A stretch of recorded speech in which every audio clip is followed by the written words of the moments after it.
since people are dragging me for supposedly being on the list, which is no fault of mine, by the way.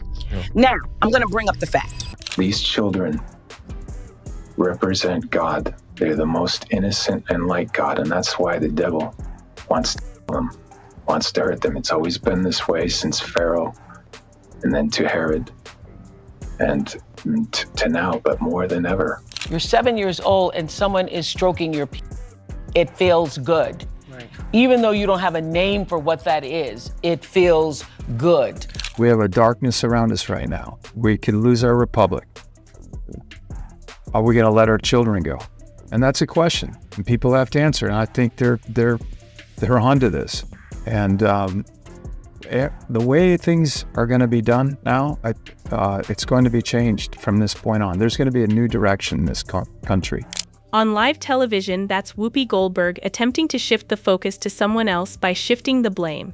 But here's the rub. At that same moment, nobody rallied behind Trump. Her rescue was imminent. Getting dragged. People actually believe that I was with him. It's like, honey, come on. Other than Whoopi, the receipts are truthful, the emails are plainly visible, and they didn't simply include your name in those files as a remark, as a news clip, as a background reference. They send you in there begging, "Whoopi, we are well aware of what you were exempt from doing." Reason being, nobody is talking about this because Jeffrey Epstein responded, "No thanks," because the instant Whoopi began protecting herself, she accidentally busted open a door. And behind that door, a name considerably larger than hers.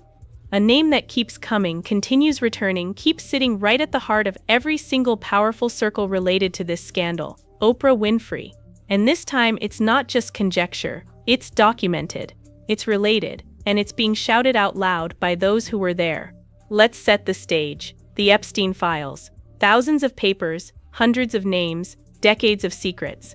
And when they fell, the internet did what the internet usually does. It began ripping threads rapidly. Now most people anticipated politicians, millionaires, royals. What they did not anticipate was the cast of The View popping up in Jeffrey Epstein's world. But here we are. Whoopi Goldberg referenced in the papers over 24 times, Alyssa Farah Griffin 20 times, Anna Navarro twice, and suddenly the program that established its whole brand on accountability, about hauling powerful men around speaking truth to power, had some explaining to do from their own side of the table. But the Whoopi problem isn't simply a mention. It's not merely a name on a contact list. It's an email, a particular, detailed, unambiguous communication from Whoopi Goldberg's own agent, written straight to Jeffrey Epstein, pleading for use of his private plane. This is what it is. There was a fake list. Yeah. And I'm on it. So you were on the island? I was apparently, I don't know. They said I was on the island. They said, I'm like, I don't go anywhere. If the story was about a bus, maybe, but it's like, you know, so I'm just going to say, you know, and there's been a lot of stuff recently. I don't know what I've done to anybody, but apparently there are a lot of these kind of sites that are, what do you call them? They're parody or they're satire sites. Oh. But people don't realize that they can be harmful. A particular, detailed, unambiguous communication from Whoopi Goldberg's own agent, written straight to Jeffrey Epstein, pleading for use of his private plane.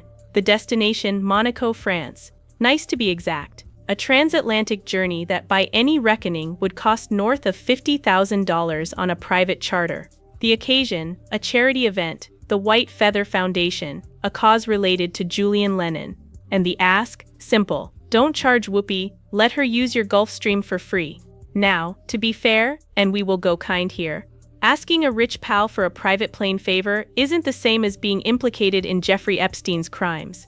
That difference important, context always important, and in elite circles, calling in favors from affluent acquaintances is virtually a sport. But here's when the tale takes a turn.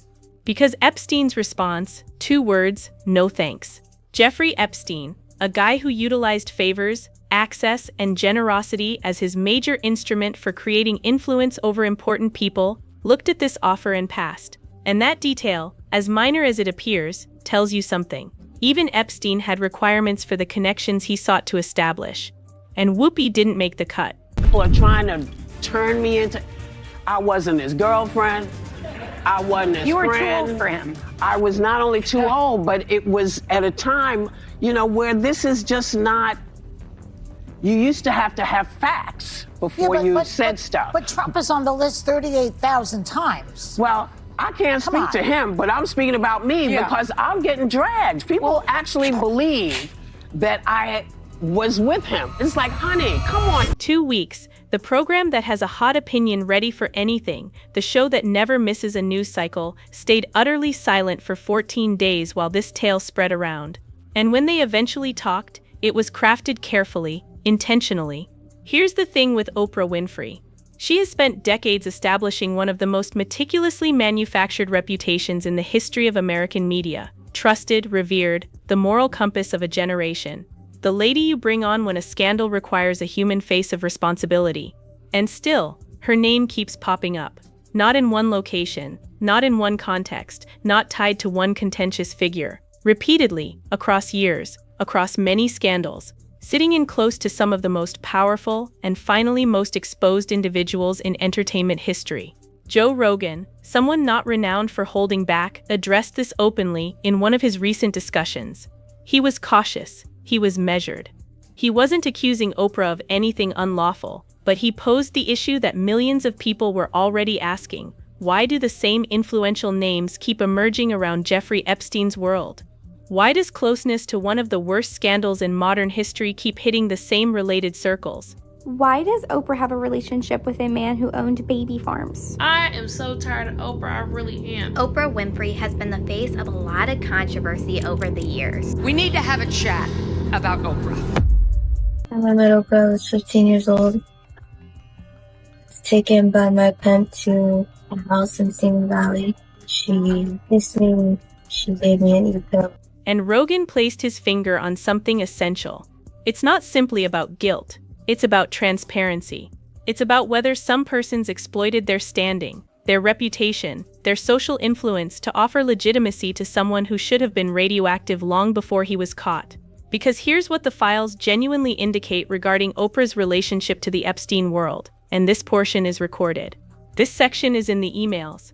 Sarah Ferguson, the Duchess of York, was associated to Epstein. That much is confirmed and extensively publicized. She was also related to Oprah, and in one of the emails from the recently revealed papers, Sarah Ferguson sent a message straight to Jeffrey Epstein that read, and this is from the real recorded correspondence, she was going on Oprah's program. She wanted Epstein to know she was going to be questioned about him. She was asking Epstein for help on just what she should say. Read that again. A lady goes on one of the most watched television shows in America, presented by Oprah Winfrey, and before she does, she meets with Jeffrey Epstein on her talking points. And Jeffrey reacted with particular language, prepared language, about how he had been wrongly maligned, how he had paid his obligation to society, how there was nothing more to say.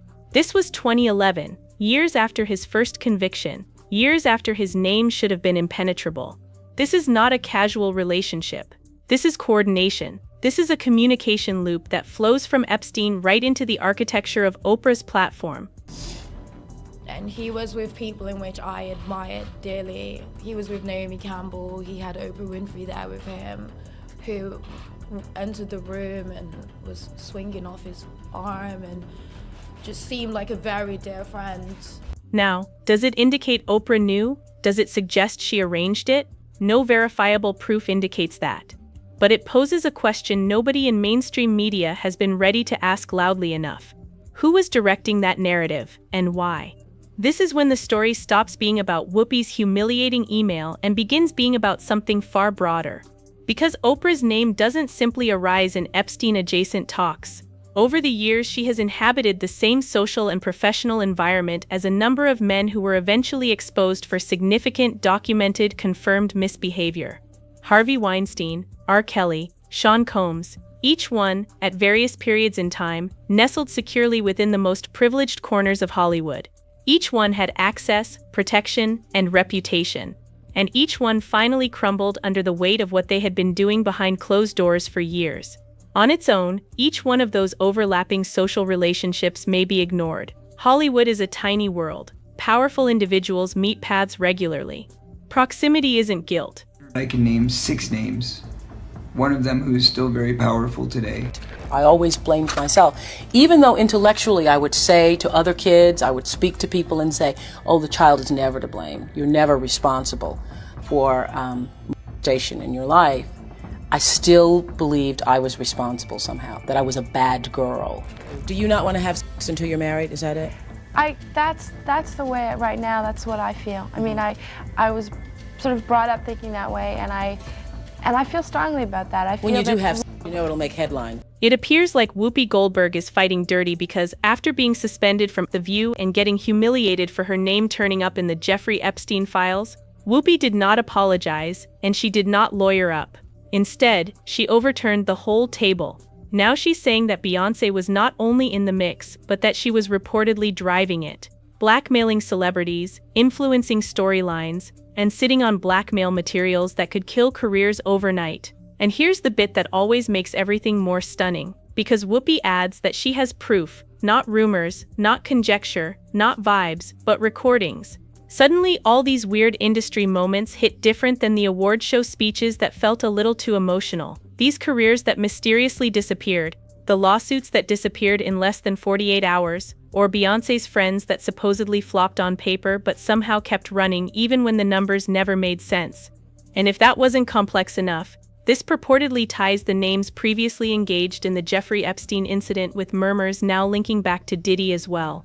So is Whoopi Goldberg revealing a secret power structure in Hollywood, or is she attempting to divert us from her being on the Epstein files herself? So it appears like Whoopi did not come to play because she is going to drag everyone down with her.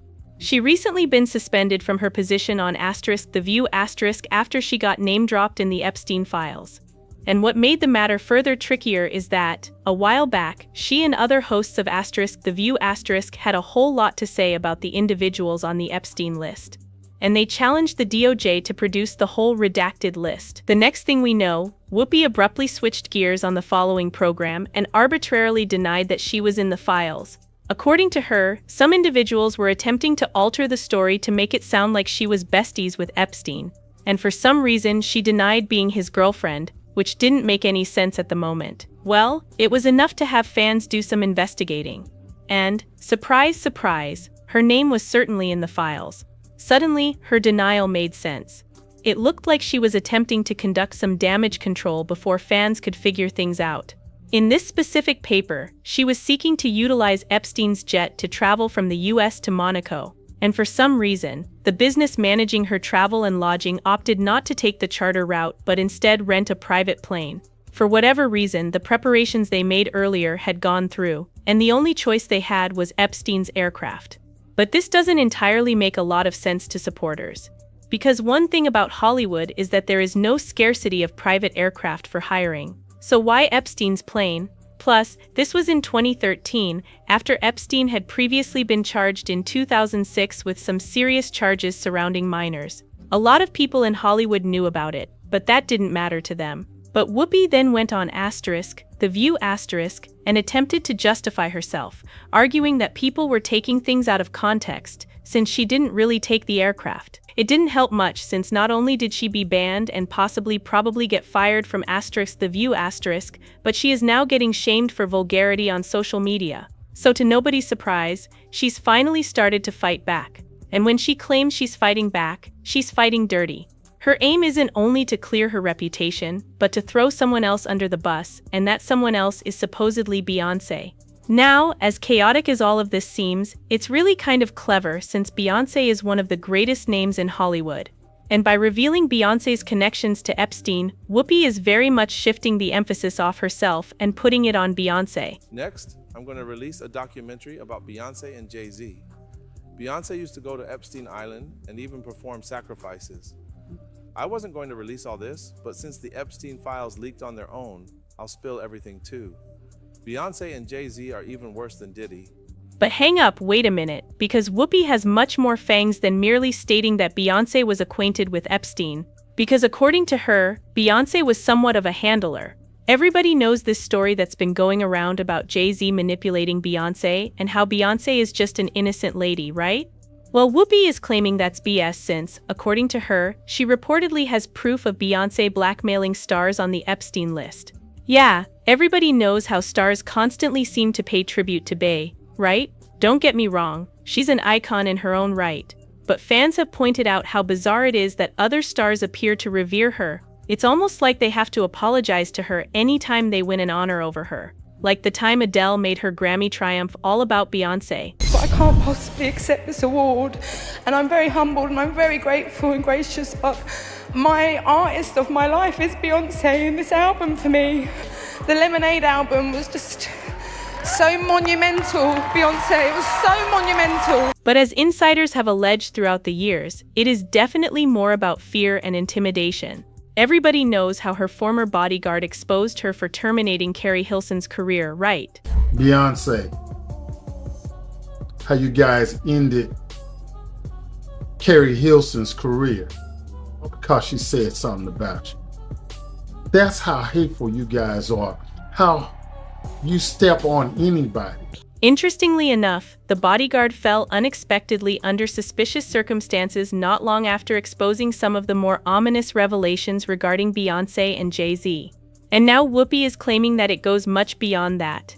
Allegedly, not only was Beyonce somehow in the mix, but she also has videos on the stars who were involved and keeps them in line. And that's not everything, because according to Whoopi, it didn't start today. Allegedly, Beyonce has also blackmailed others on the Diddy list. And the one time she was mentioned in a lawsuit, she handled it pretty swiftly, and her name was withdrawn from the case in less than 2 business days. The complaint was brought by a man called Joseph Manzaro, and he alleged that he was drugged, transferred without his will, and sexually mutilated as a victim of a coercive and organized criminal business. He said that in April 2015, he lost consciousness after feeling a greasy material like Vaseline when he entered the front entrance to his residence. After that, he claims he was transferred to another property, where an associate of Combs reportedly informed him that the music mogul wanted him brought to a freak-off event. He stated that when he recovered consciousness, he found himself in the center of a party that was already in full flow. The complaint claims Jay-Z and Beyonce Knowles Carter were sitting in a room, and upon seeing Manzaro, Beyonce Knowles Carter reportedly questioned, "What's this? What's this all about? Why is this half-naked white dude with a pea mask standing right here in front of me?" So it turns out that Beyonce has been handling things behind the scenes for a very long time. But wait, because it gets much more awful. See, Whoopi Goldberg is now saying that Beyonce's companies are apparently merely fronts for laundering the money she earns from blackmailing celebrities. And now fans are putting 2 and 2 together, and it's beginning to make sense. Now Beyonce has always appeared to have companies that were officially losing money on paper for years, but yet they stayed operating for a long, like the brand she had with her mother, House of Darion. You remember House of Darion, right? Well, it was evident that nobody was buying it after the first buzz. Yet nonetheless, the company continued functioning. And let's not forget the scenario with Ivy Park and Adidas and how it was a tremendous failure. But still it continued running for years, drop after drop, even though it was evident that it was not lucrative. According to an in-depth examination by the Wall Street Journal, Ivy Park's sales plummeted over 50% and only pulled in around $40 million in 2022. Now this may sound like a lot of money, and it is, but it falls significantly below the predicted range from Adidas. The journal stated that sales of Ivy Park plummeted by more than 50% to approximately $40 million in 2022, coming in below Adidas's internal forecasts of $250 million in sales that year, according to papers examined by the Wall Street Journal. This implies that the brand lost more than $200 million from plummeting sales. But Whoopi is now stating that this is all a bundle of BS. Allegedly, Ivy Park achieved less than $3 million in sales, since the only individuals wearing the brand were stars who received PR packages. In actuality, people weren't buying it. And the only reason Beyonce kept it running so long was because she needed a front to tidy the money she acquired from blackmailing dodgy celebs, all reportedly. But here is when Whoopi reportedly got real brazen, since it appears like she has a recording that apparently indicates that Beyonce has been engaged in some antics. You remember when a lawyer called Ariel Mitchell Kidd stated that she was supposedly approached by a client who wanted to assist her broker the sale of a video starring one of the most popular stars in the business, right? Well, Ariel said that the celebrity was obviously not aware that they were being videotaped. I also was just recently contacted by someone who wanted me to essentially represent them in the sale of one of the Diddy tapes. So, which I declined that because, but one particular person contacted me to shop a particular video they were in possession of, and to contact the person who was in the video to see if they were interested in purchasing the video before it became a public. Oh, I can't explain who the person was, but High profile? Mr. Combs was in the tape, and this other person is, I would venture to say, more high profile than Mr. Combs. Really? Really? And you've seen it? Feelings of the video. Okay. You can verify it. That it exists, that it's real, that the other person in the video is very visible. It's no question if it's that person in the video, and I can tell the video was graphic in nature. A buzz on the street is that Whoopi has the tape since she purportedly acquired it as collateral. While we don't know whether Beyonce ever truly attempted to blackmail her, it appears like she purchased it to protect herself in case Beyonce turned her sights on her. But now it appears like she is using it to put Beyonce under the bus and take attention off her being mentioned in the Epstein files. All this is awful work if any of it is true. Whoopi is not done gushing yet, and something tells me that it's just going to get messier.